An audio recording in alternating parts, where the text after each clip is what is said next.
We are recording. We go. Okay.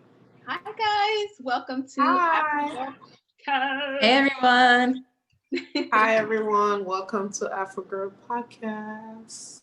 Hello. What up?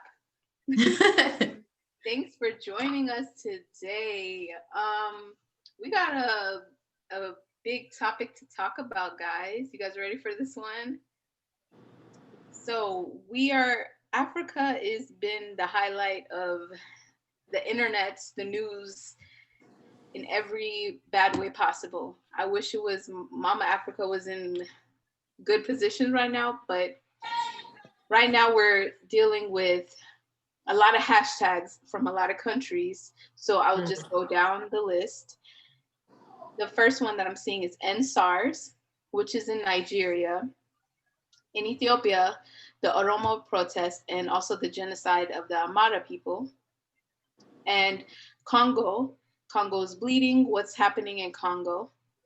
The shut it all down in Namibia. Am I next in South Africa? Angola phone crisis.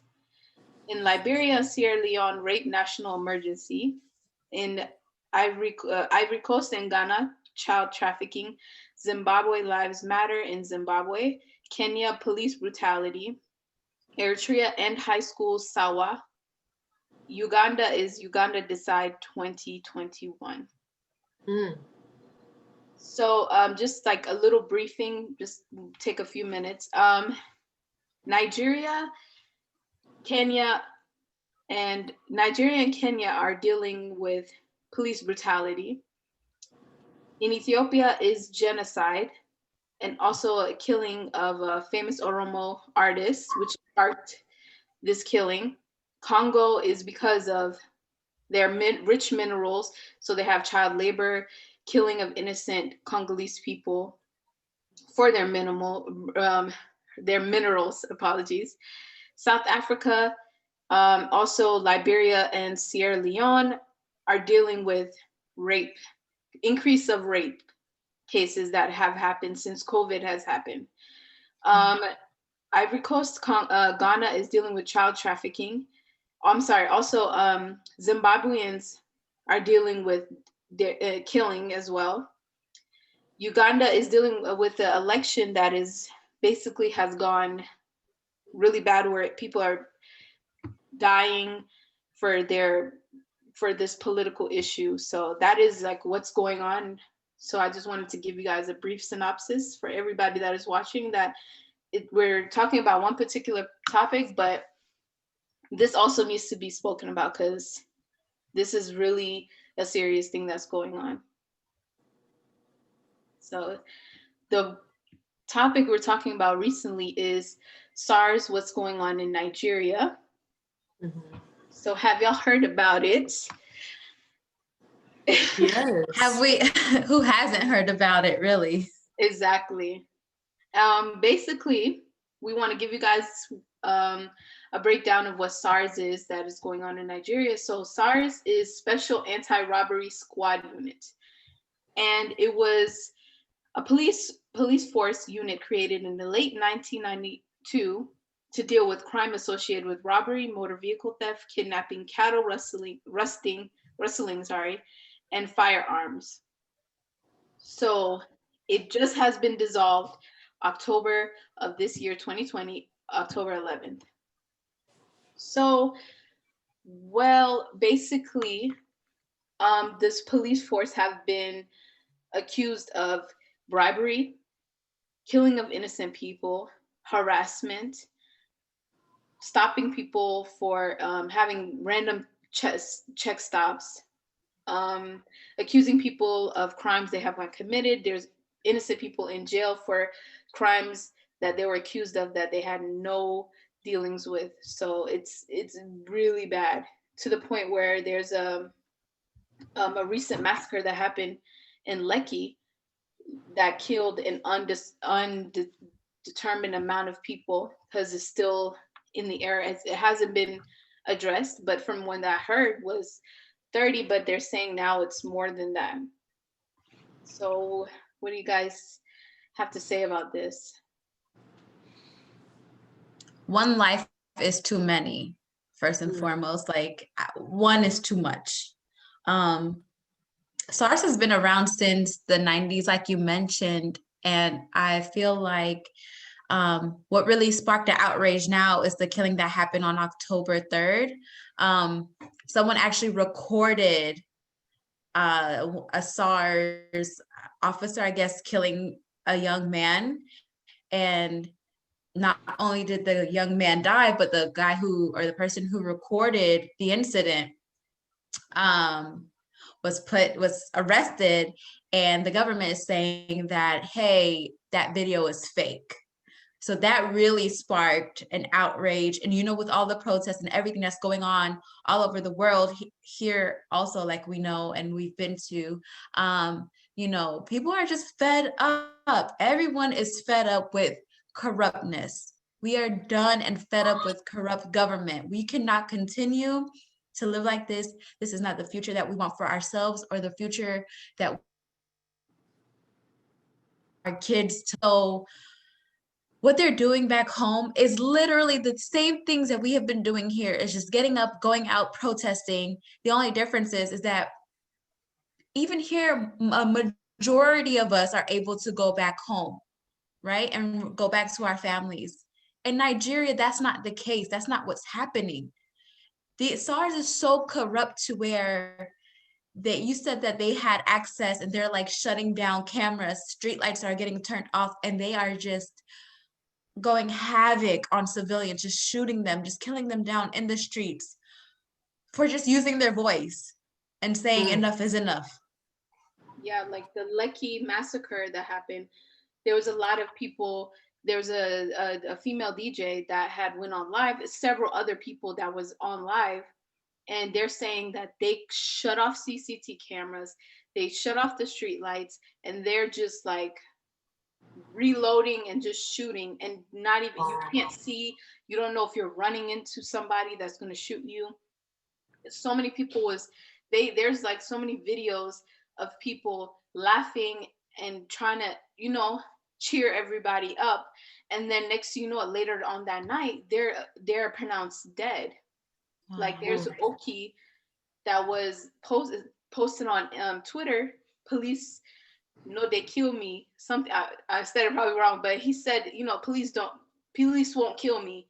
For him to die that night or the next day, it was announced the next day that he passed away. For what? Like, you're basically taking away people's freedom of speech. When it's a group of people in a government that created these laws and rules and regulations. The people have a right to choose who they want in the office, who they don't want in office. If somebody's doing wrong, you have a right to protest them. Mm-hmm. You're peacefully protesting. You're not harming anybody. You're pushing people to the point of it's the same exact thing, like you said, Zadie, that is going on in America. You're pushing people to the point where they're tired. They don't want to wake up and say, am I going to make it today? Am I going to die today? Nobody wants to live in that. And, when the youth are out there protesting, and we're really sharing these things and informing other people about it, it's just because we want a better future for our children tomorrow. Because if we don't set the record straight now, and this is the same thing we're just dealing with within America, the government, people are just so power hungry. Like when they get in positions, they get comfortable. We are the people. We're the one who's selecting these people. Why is it that when you get to do your job, you're not, doing the job right? And why is it that we don't have this system to where you can be taken down if you're not doing what you're supposed to be doing? Because if this is the issue that has been going on from, when was it established? 1992. So this is something that had been happening. Innocent people lives have been taken away and accused of so much that the people we doesn't know about these things. Thank God now for social media and all of these stuff that we have access to inform one another, you know. So I'm just really concerned on what other African countries are doing, because Nigeria, they're very supportive. Like every time we have had SARS walls and stuff in Liberia, they have always sent soldiers out there. So just kind of concerned to see what other countries next door are doing to kind of show support and help out. I mean, I've seen people from other countries reposting it, you know, because it's like, it's kind of like Nigeria is dealing with this, but so are other countries in Africa that are dealing with police brutality as well, in genocide, killing. It's just like, at this point, Mama Africa needs it needs a break. Like, Africa is literally the poorest continent, but yet the richest. The people are the poorest because everybody's so hungry to come and disturb it, like to come and just take from it. And it's not, at some point, you gotta have to, like, God is watching. You are not God to sit there and as much as I want to, there's a few people I want to slap, but there, I'm not God to sit there and punish you or to kill you or we're not God. The reason for government and the reason for rules and regulation is to bring order and peace. How can there be peace and order if the own government is killing their people because they're speaking against what they're doing? You can't. And it's like, don't we have a right to protest? Like, these are peaceful protesters. Like, why are you attacking them? This is what I just don't understand. Like, this thing has been going on. These people are tired. They want change. They want a better future. Why is it that you are harming peaceful protester? Their power is being challenged. That's what I think ultimately. I mean, it's gotten to the point now where you could just be minding your own. You don't even have to be protesting. You could be minding your own business, walking down the street. If you have even just, okay, having an iPhone will get you stopped. Like, where'd you get that from? Whose is it? Who did you rob? What did you do to get it? Like, you can't just mind your own business without getting harassed, pretty much. These people are not, they have no peace. They can't do anything. You know how we get up when we're able to now, because things are opening up. Imagine living through a pandemic, not being able to leave your house. Now that you're able to go out and do something, you're being harassed and being killed for just having material things that you worked hard for. Oh, and you have to explain. I know I spoke to you guys earlier about it, but our viewers, I've seen several Instagram posts of people saying their own experience with SARS.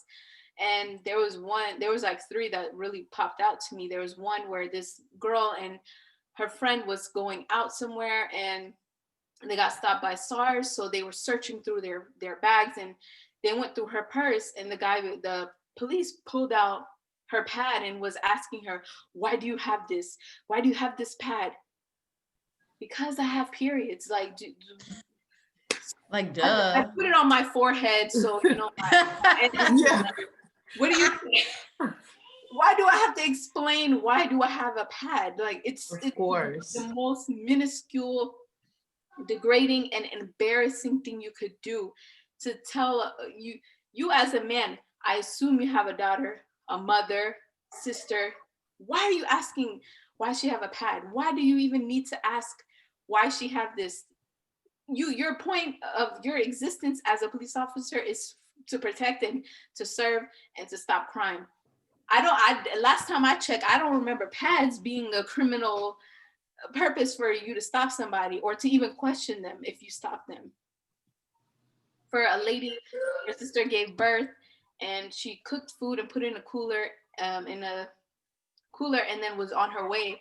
She got stopped at a checkpoint, and going through her stuff, he's telling her, "Is this for your boyfriend? Are you cheating? Are you?" If she was cooking for her side dude, some delicious. Why is that your concern? Exactly. It's that experience.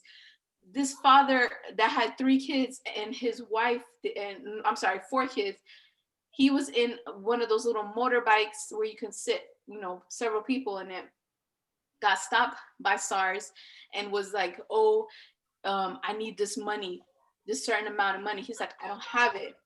For them to say that and just let off fire, killing his wife instantly, the gun went through her head. And then for him, the gun went through his jawline, and he barely grazing she had an infant child on her. She fell on the floor, dropping her child. Her children seeing this, and they're traumatized. Why does it matter? I don't have to explain to you why I have an iPhone, why I have this bottle of water, why I have pad, why am I a woman, why do I wear this type of shirt, why is my hair locked? That shouldn't be a question or just the reason to stop me at all. I'm just trying to understand, why is this based on these materialistic things? Like, if your purpose is to serve, the people's, like, why are you investigating things that does not matter? When are you doing your job? When are you serving? When are you protecting? Mm-hmm. The problem is they're not doing any of those things. All they're doing is thinking of themselves and robbing the citizens, their own people, for their own personal gain. That's it. And it's like, oh, you're not going to do what I say? I'm a police officer. I'm going to kill you. And nobody's going to, who's going to question the police, especially when you can record them actually killing someone and the person who recorded it ends up getting locked up. God knows where that person is now. They probably, may have killed that person too. Who knows? But for the most part, that's all they're doing. They're just abusing their power. They're abusing their position. And my heart breaks for them, It's so sad. Yeah, no life should be taken. It's just getting to a point. It's just nowhere is safe for Black people. And when the worst thing is when you're explaining yourself in a situation, you're saying this is it, and people are not. They're like, no, that didn't happen. That's not what it is. You're devaluing somebody's feeling and their experience of what happened to them. Who are you? And it got to the point where this world is so evil that everybody's here fending for themselves. It's like the wickedness has overtaken this world. Like, there's like hard to find somebody that's good-hearted. Like, to say that somebody, okay, where does death come with robbery? If somebody is robbing somebody, why do they need to die? If somebody is stealing something, why do they need to die? Somebody's taking a cattle, why does that somebody needs to die? Why is that equate to it? I mean, but who are you to pass judgment? I mean, that's why we have a system of where this person have to go through, to be proven innocent or not. So the police job is to protect and serve when they're out there. So why are you taking laws into your own hands? And it's like, what breaks my heart is, we're over here fighting for bigger. I'm not saying this is not bigger, but I'm just saying, like, this is really sad that it's coming from our own people. Like, literally, you know what I'm saying? Like, the government, like, whatever this group affiliated with, why are you out here killing innocent citizen, peaceful protester, when you were supposed to be protecting them? You put these people in office and you would think, okay, this is who I'm putting in office. And they don't even have the thought process of bettering their people. They have this thought process of, let me get mine and bump y'all. Like, too many African leaders we have to call them out.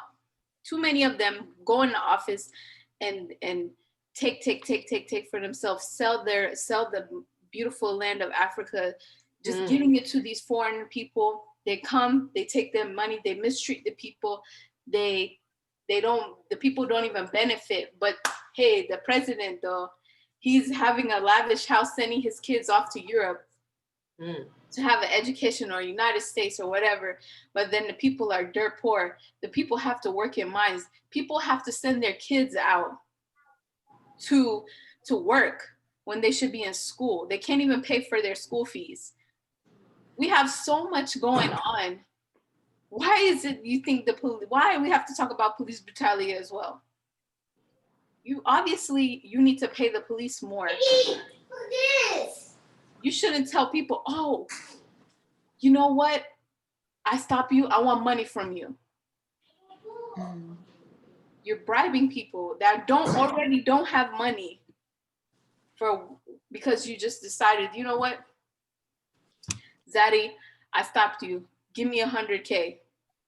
So where are you supposed to find that 100K? Yeah, robbing the poor. Like, you take it from people who don't have anything. What are you expecting them to give you? Mm-hmm. It's just a constant battle. Like, it's annoying.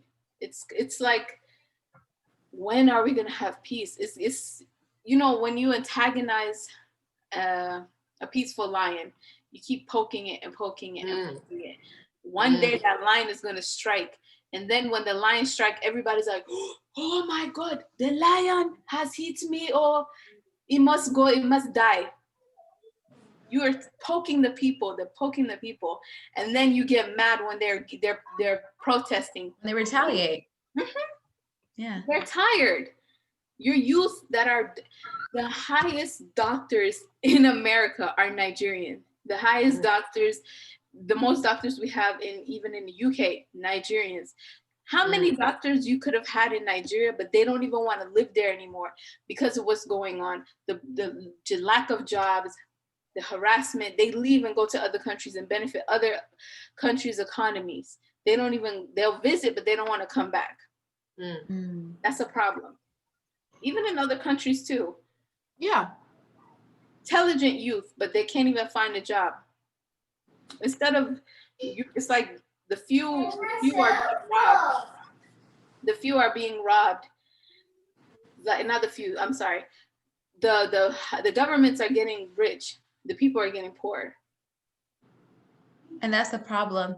One thing is, though, that I wanted to say is, Keely mentioned this earlier, is how the millennials, like the youth, the people who are, the younger ones coming up now, just like she said, they are relentless. They are going to keep fighting, and they're not going to stop fighting. And thank God for technology, because we are able, government can't keep it hush hush, sweep it under the rug anymore.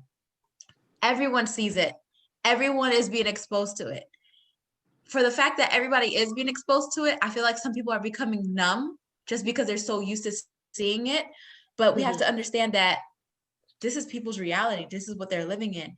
Africa, we have to come together. We have to stop looking at each other as competition and let me steal from this person so I can come up. No, nobody can come up that way. Period. The government needs to realize that when you give to the people give back to their communities. They give back to the country. And that's how the country grows. That's how we grow as a people, because we're able to trust each other. When we raise our kids, right? We teach our kids, no, this is wrong, this is right, do this, do that. We teach them how to read. We teach them their colors. We sit down and we practice this with them. And as they get older, they may not like it when they're young, because they're just like, I don't want to sit here and read this book. But as they get older, they appreciate it. They appreciate us. They want to take care of us, right? Same thing for the government. You take care of your people. They will take care of the country once you're gone. They will take care of the future generations. Why is this so hard? People are so selfish. If you're going to be selfish, fine. But nobody should have to die. Yes. Blood should not be shed, period. I don't care what kind of iPhone or how they're dressed or what they got going on. You're wicked. You know what I mean? You have so much blood on your hands. You deserve death. None of these people do. You do. For you to just make that judgment and just to be like, oh, you're not going to do this? Okay, well, you're just going to die. Who are you? It's like so many Hitlers are like coming up, popping out of nowhere. People have hating agendas. That's just what it is, you know. Mhm. And it's just break my heart that our brothers and sisters are dealing with this, and we're here. I mean, the most we can do. Like, I know there's so many people, and then I try to tell people, like, I know a lot of us are saying, "Oh, well, we've been going through this." You know what I'm saying? Like, some of us that was born with yeah, we've been going through this. We grew up in this, so it's like you're kind of like, okay, well, this have been happening for the longest, so people should be used to this. No, it's not okay. This is not something to settle for. You know, we need to demand change now, and I mean now. It's either change or no other way. Mhm. I mean, it's you only have so much bullets and so many people you can kill. Like the people have spoken. You cannot kill us no more. You No cannot more. harass us. You cannot bribe us. You if you want, don't bribe me because you have a gun. Because then what if they decided to have a gun too and just started shooting people? That it's just it's a horrible ending. These people need to be living a life where they can just raise their kids, where they can go back and forth to church or whatever they're doing, mind their business. Like we are all different. At the same time, we're the same. We're humans. You cut us, we all bleed. Let us live life. We shouldn't have to justify us living a life like the same way that Caucasians can live peacefully. They can go anywhere in the world and they're fine. Why can't we do it? We're not asking you to pay our mortgages. We're not asking you to pay reparation. We're not asking you to do any of this. We're just asking to live life so we can wake up and provide for our family or provide for ourselves. Let us live. We shouldn't have to explain ourselves. Of course. That's the simplest thing I can say. Like what's going on in America, what's going on like Africa. It's just like when you look at it, it's your own people turning on you. Because in the slave trade, everybody wants to only blame the Caucasians for coming and taking the Africans. Yes, they are the biggest people, the people to blame, but at the same time, our own people was turning against us and selling us to the white people. They didn't just Yes. come there and just grab. They came and their own people was handing slaves to them. The So we unity. have to Where fix is the ourselves. unity? Yes. No Because foreign people. Hmm. when you hold together, it's hard for people to come in, and we're all we got. If you're treating your own people this way, I mean, what can you do? Like recently, what we're going through within America, what our leaders back home are doing about it? Nothing. Yeah. Nothing. Absolutely nothing. Because you cannot even handle or take care of the people that you have, within Africa. So literally, you're not able to do anything about the ones here. And like you were saying earlier, this is why people travel so much. Like people are leaving because it's like you go to school, is either you have to sleep with someone for job, um, all these things that's going on that is not okay for people to live because of power. It's who's in charge.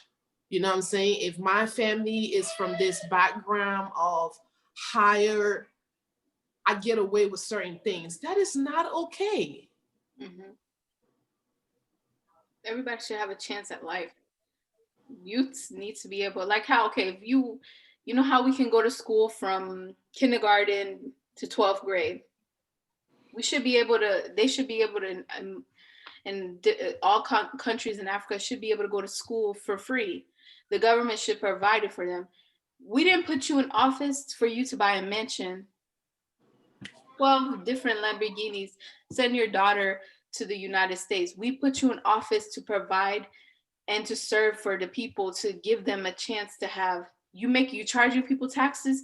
The taxes should go to the schools. Taxes should be paying for teachers. The taxes should be for scholarships. There should be some sort of structuring, because at this point we have to get it together. We can't keep selling our land. Like China will, like for example, China will say, you know what? Zadi, I'm going to offer you, I'm going to build a whole road for you. And in exchange, you have to give me this huge plot of land. I'm going to build my company there, hire my own people, and maybe hire a few of your people, but charge them less, but abuse them. And then they sit there, they bring more people to buy more land and more land. So then my people are benefiting while you're the only one benefiting and your people are suffering. That's the problem in Africa. Literally, hands down, that's the problem. You're willing to give a piece of your country to foreigners for small money, for a little bit of benefit, and they benefit the most, and your people suffer. So you're basically allowing people to come and abuse your people. Where's the love? Exactly. Where's the unity? We don't have. We're lacking in those areas.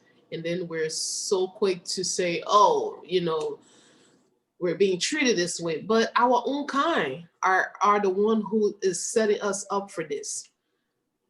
Yeah. It's like, I think everyone needs to relearn their jobs, because we're forgetting what we're getting these positions we're getting hired for.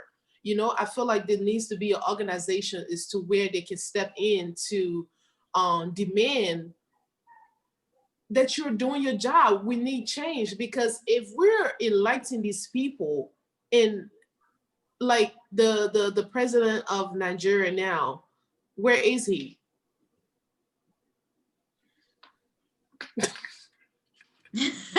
I'm sorry. I'm looking for where is he? But I was seeing a video of him just sitting there chilling. Because if you look behind that, none of his children are within Nigeria right now as we're speaking. So he's sitting in another country, relaxing. Well, if you do the right thing, you can relax in your own country.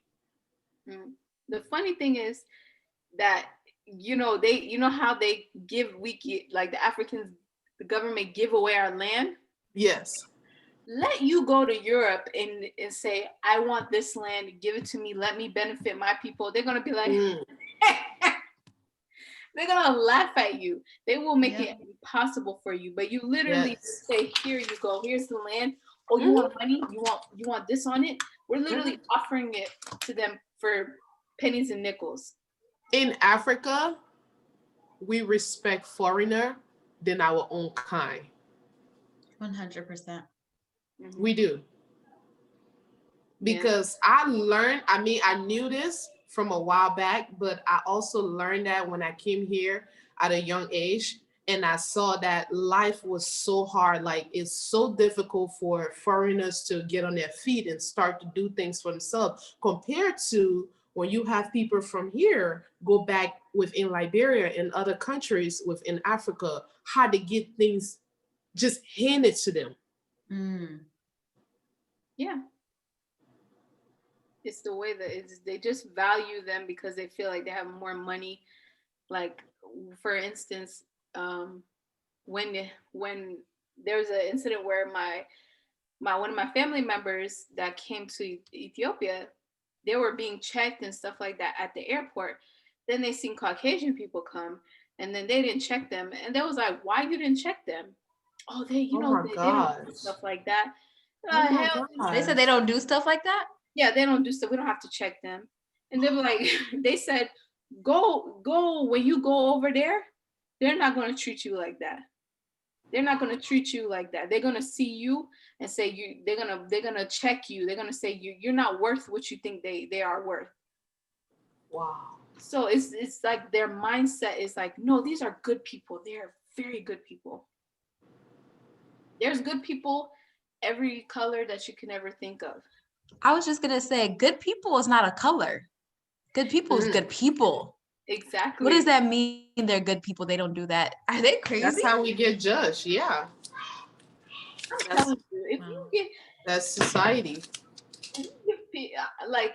If you gave an even in the beginning, if you gave an even playing field for everybody from every country, from every part of the world, every shade, I'm telling you, the stereotypes that they have which are 90% false, would be demolished. You telling me, when even in adversity, Black people that came to America build, there's a Tulsa, there's Rosewood, there's a community that was in Central Park. They had their own banks, their own schools, their own grocery store, everything. And yet it was a burned down. Every chance that they get, burned down. Now you telling me what's the issue? Like, we build our own, you don't want us to build our own. Mm. But yet when we give up and we just live in within the means, you deprive us from whatever we have. Then you create possibilities of people saying, let me commit crime so that I can better myself. And then you create that stereotype. So when we do good, you don't want us to do good. Then when we do bad, haha, see, you're that stereotype that you are. That's what it is. They're just suppressing us. It's just, when does it stop? But It's not going to stop until we keep pushing, and we have, honestly, it's not going to stop without a fight. As bad as that sounds, it's just not. Think about how long this has been happening, for even in Africa, for our own to look at us like we're nothing. Like they look at us like we're nothing. Imagine, I know how much psychology, how much brainwashing that is for people to be like, oh no, we have to check you. They don't do stuff like that. It's just you. Like, sweetheart, you look just like me. Just like me. So should I be checking you too? You know what I mean? Like, if we don't treat each other with respect, if we don't come together, if we don't treat each other with love, how is anybody else going to do that? Mm-hmm. How? You know? It's just not happening. Yeah. And it's like, we have to get over that mindset of that competition. There's nothing to compete. This world is huge. Okay? There's so much. There's so many mansions. There's so many cars. There's so many things. People don't have the same desires. Everybody has a different desire within them. We all can live and have our desires without killing each other. There's so much land, okay? Even back home, I remember being in Ethiopia and just driving around and noticing how much land there is. Think about how many homeless people we see, and just thinking about all that empty land. Yes. And it's just like, this world is huge for everyone. If we all come together, if we're all able to live together, to unite, everyone has something that they contribute to the world, that they offer, that can help. But nobody wants to think about that. You know, everybody just wants to take and benefit for themselves. Oh yeah. Only themselves. No one wants to put back in. Like, okay, people that make it, they make it, they have their house, they're the billionaire, whatever. They like, ooh, I made it now. I'm not a part of that group no more. So like it's like they switch, they forget where they came from. Like, yes. 50%. You was singing Many Men Wish Death Upon Me. Now you making millions off of vitamin water and acting like you don't, and talking about I don't want to be 20 cents. I want to be 50 cents because of Joe Biden's tax. Oh, Donald Trump. So it's like you go from one side to another because of money. It's like money is the root. The roots of all evil. It controls people.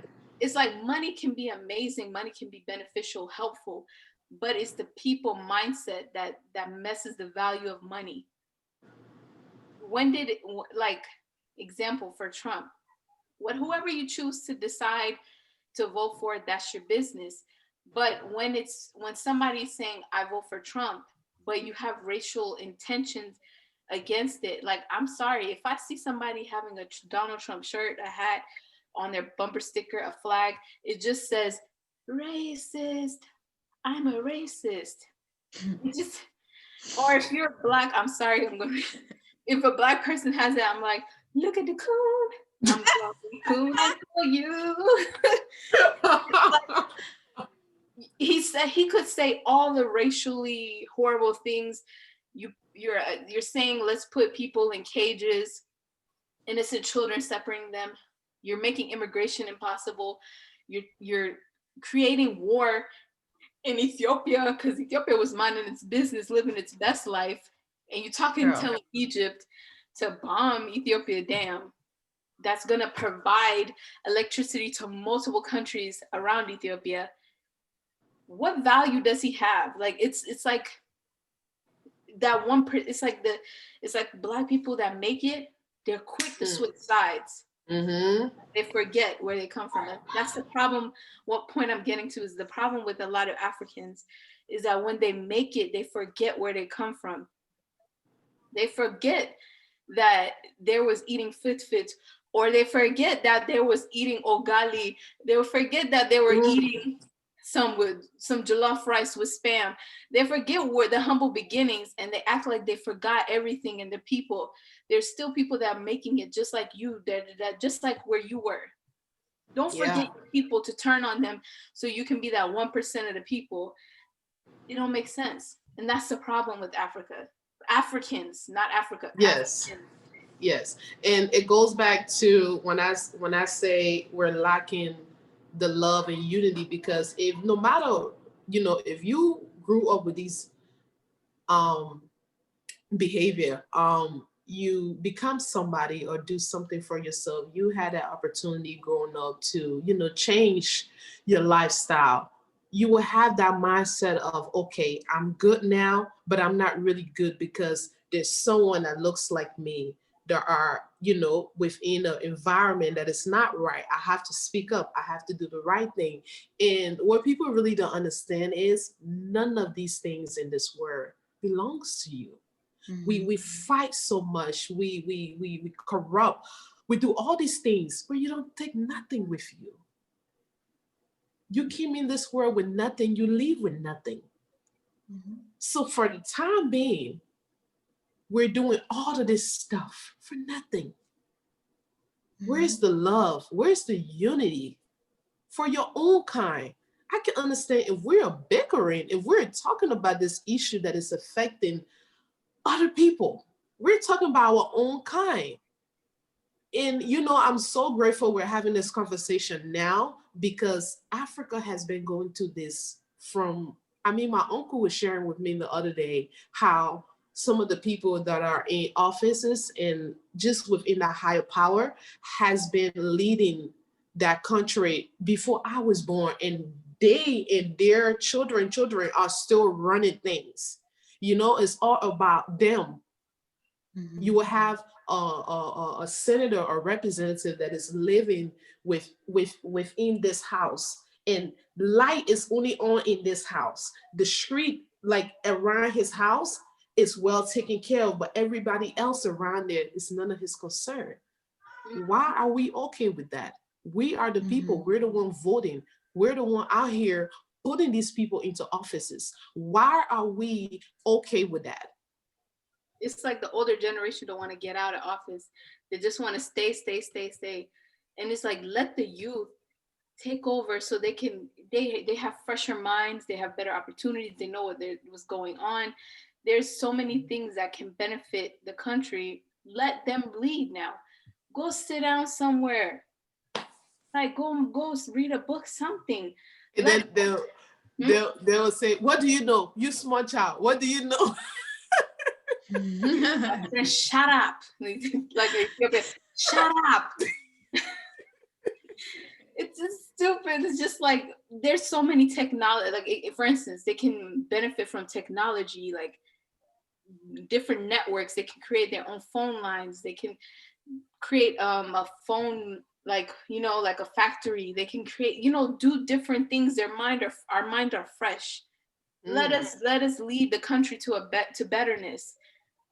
You can't stay in office. Like, no, get out. Like, it's just like an annoying just bug that just keep flying and just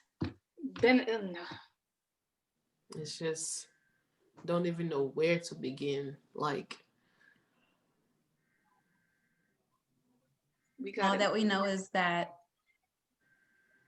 people now, especially the youth, they are We're holding relentless. together. We're Let staying me tell you, strong.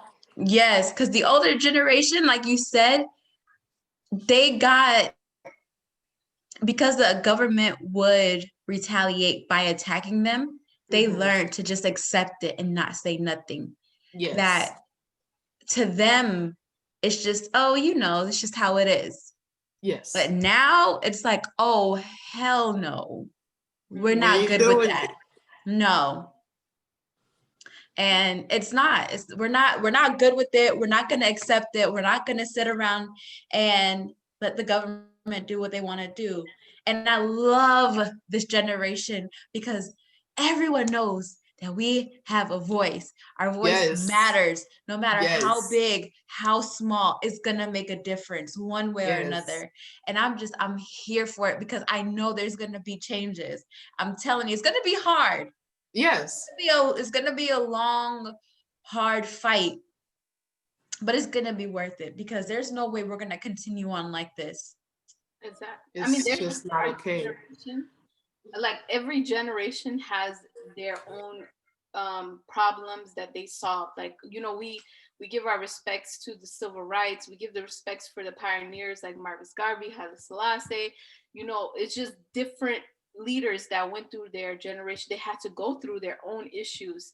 You know, now it's our turn to fix our issues that we have.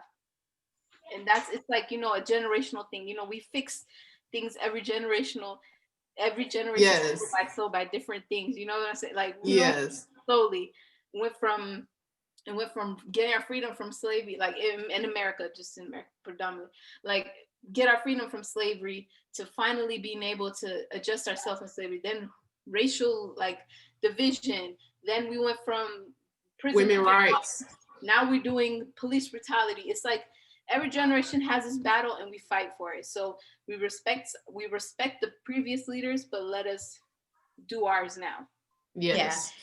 And just to kind of like backtrack on like what I said, because you made a great point, Zaddy, I was more so referring to like people back home, like in Africa, just because, you know, like our parents ran away when, you know, like at 17, 18 years old, because during that time when they did try to protest against the government was just killing them. So they didn't have the technology, they didn't have everything that they had like we have now. So the only thing they can do to survive was literally run away. So our grandparents, our great grandparents, and everyone else, they just, you know, they learned how to just deal with it and live accordingly because that's all they could do. But even our parents, like they tried, but they knew it was either life or death, and it wasn't getting exposure like things are getting exposed now. You know what I mean? Yes. One thing happens in Africa, the whole world sees it. It's magnified. So, but you are right. People have fought previously. That's why we are where we are now too. And that's why we know that our voice can make a difference, because we've seen the changes that it has made from those that have come before us. So yeah, just wanted to clear that up because I don't want, you know. No. You said what was right. You're right. It's like our parents, they ran away because of the Dergs, the Derg Mengistu. That was a dictator that killed a lot of people, that stole stole my family's land, put my family in jail. My dad and mom had to run away. It's like or they were going to be put in jail or killed. So that's what I was speaking on, was more like of like, you know, just example of how Americans, like even in Africa, we had our own leaders that pioneered different things. But it's just like at this point we have a lot of trauma. Even like in Africa, we have a lot of trauma with tribalism, with money issues, with staying in dictatorship, with oppressing people, that it got to stop. And this generation is going to stop it. Like, why is, in an example, in Tunisia, why is there still slaves? Why are there still slaves? In Ethiopia, there's tribalism. If somebody is this or this, doesn't matter. let's live together and create a better Ethiopia. Dictatorship and not, it's just at this point, it's like we got to fight to better our country so that we can have something. So Africa is the only country, a continent in the world that's attached to the earth. Explain that to me. That is the cradle of civilization. We're literally losing Africa as we speak. We have to hold together. Yeah. To, just hoping and praying, and together we're gonna fight this, and our generation are not gonna lose hope. And just to say, our parents, they did what they could have done. It wasn't they was taking the easy way out, no, but during their time, like you said, Daddy, that we didn't have social media, and now and then when you're saying things, people are like, but their evidence. I'll say there are evidence, there are videos, we're seeing these things. We're not just talking about it like it's on a hush hush, but we have evidence, and it's everywhere for everyone to see. So just to keep that unity going, to fighting for your tomorrow. You don't have to wait for someone else to do it for you. We're demanding these changes. We're asking for help, but we're taking these steps by ourselves, in the process of including other people and asking other countries for helps and stuff like that. Mm-hmm. We have like Zadie was saying, we have phones. So yes, too many countless people back in like our parents' generation that did stand up, like Zadie was saying, that they did stand up and they got killed, and their life is not recorded. Their life is not, nobody, it's like from word of mouth, but yes, there's no documentation on it. So it's just like, I would have did what our parents did. I would have ran, because what am I gonna do? What can I do? It's like a lose-lose situation. I stand up, I lose my life. And some of them had to decide to run and hope for the best. That's why we have to make them proud, because they didn't have some of the opportunity that we have today. And we say this we try to speak on this a lot, because a lot of us are comfortable in the sense of just saying, well, it's going on, it is what it is, and this really doesn't affect me and my family, or people just want to know. If you're seeing these things, we need to be talking about it. We need to be we need to be posting these things and sharing these things, just informing others of what is really going on. We cannot let our children down, because our parents fought for us to be here today, to have a voice, to represent them, because they had it the hard way. Mm-hmm. It don't get easier, but I just want you to understand where they was coming from. Mm-hmm. Yeah, everybody has to do what they have to do, and we respect them, and they did what was right, and they taught us history. Like a lot of our parents are history books. Like, they seen things that still bother them to this day, but we as their children, we take that information and make that country better. Yes. So that's our duty, and that's what we have to do. Like, just a simple sharing on your phone can give that information to somebody else that's going to see it, be touched, and give it to somebody else. That's how awareness becomes. You take a photo of something, people are going to know this is happening. They can't hide it anymore. Yes. Yeah. You can't hide anything anymore. Everybody can. It's a blessing and also a curse in situations. Like something happened, you take a picture, then they can't say, oh, it didn't happen. I have the photo, I have the video. Yes. We have cameras now. I think in Africa we need to start using more of that, just as here we have these cameras in the street and in places that you just don't know about. So when things come about, they're able to run these cameras. So maybe those are some ideas too that we need to start investing in, going back there to setting cameras and things like that. The government needs to look into it. I know they do have that probably in certain areas, but I know it's not, as much, especially with all this rape and child trafficking and all these things that's going on. Like, people need to start investing into and looking into stuff like that, just to kind of have that second eye, you know? Mm-hmm. Yeah. Yeah. It's too many kids that are Too many.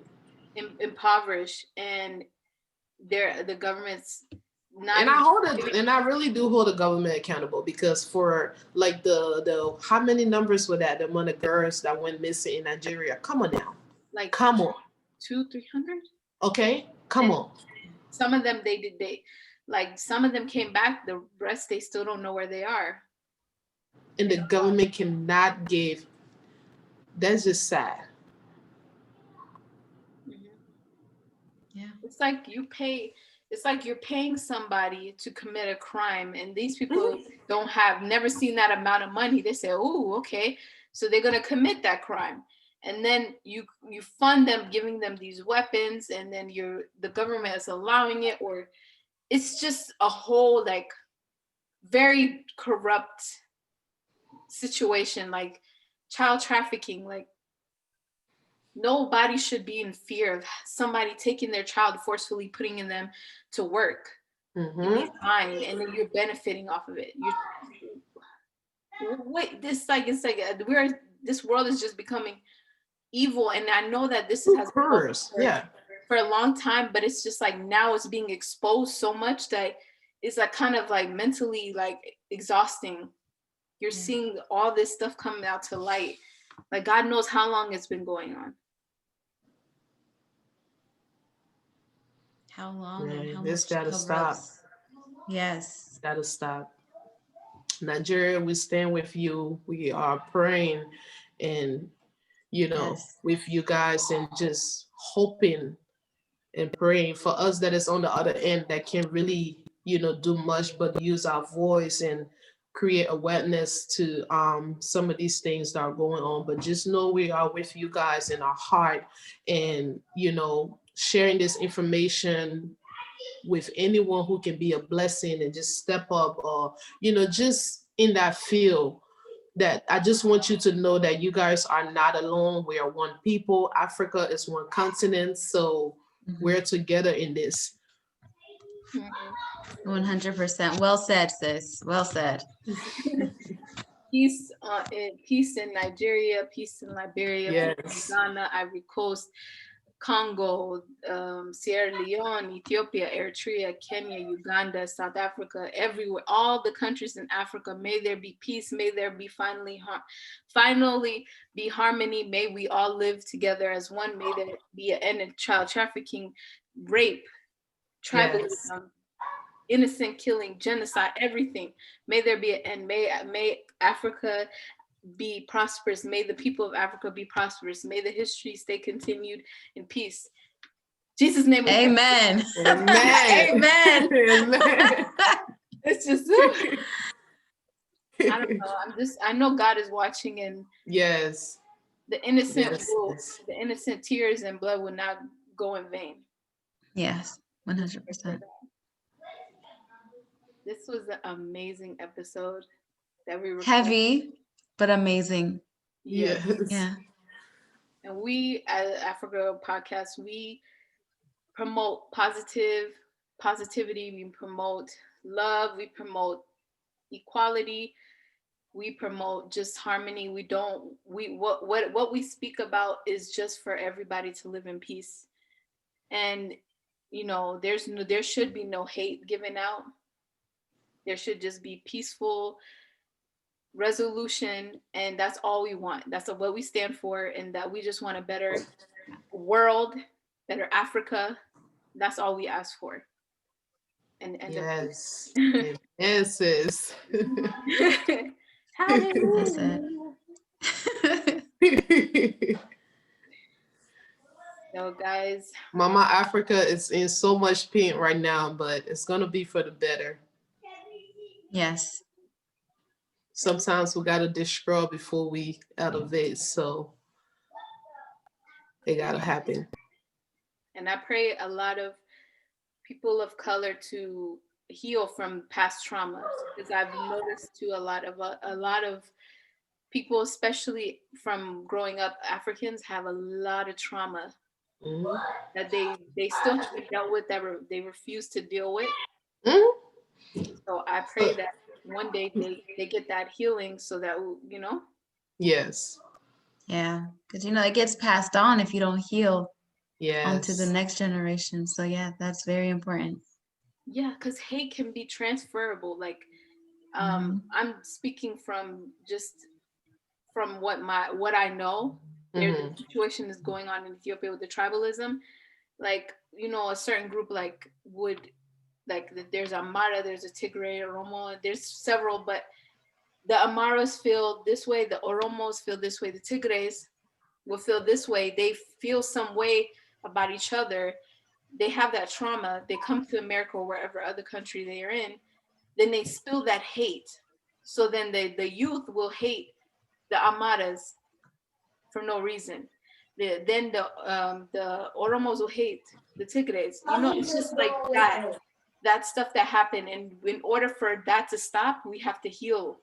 So, even with whatever is being spoken to you as a youth, read your history books and learn. Education is in the books, and looking into things within yourself and not believing what people say to you. Yes.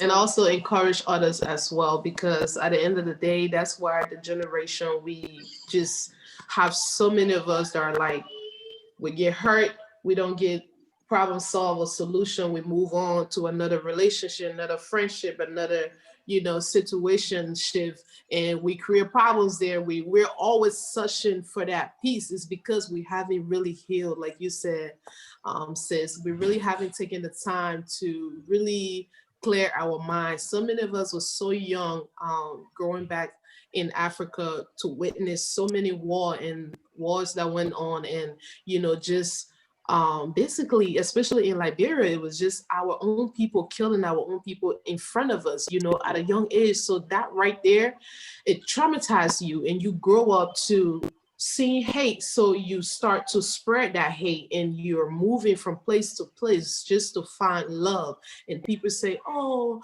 people don't show love anymore. People are just this way anymore, because you have to be that good person to accept other good people.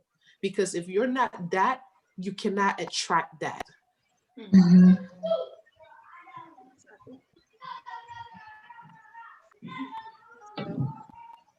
any last words, guys? Oh, I think we pretty much said everything. Okay, guys. Peace, love, and unity. One love. yes, In harmony. Our one people. educate you guys, and hopefully we did that. And like Rahel said, peace, love, and unity from Africa podcast. Yay. Yay! Thank you, you guys. You get me more cookies.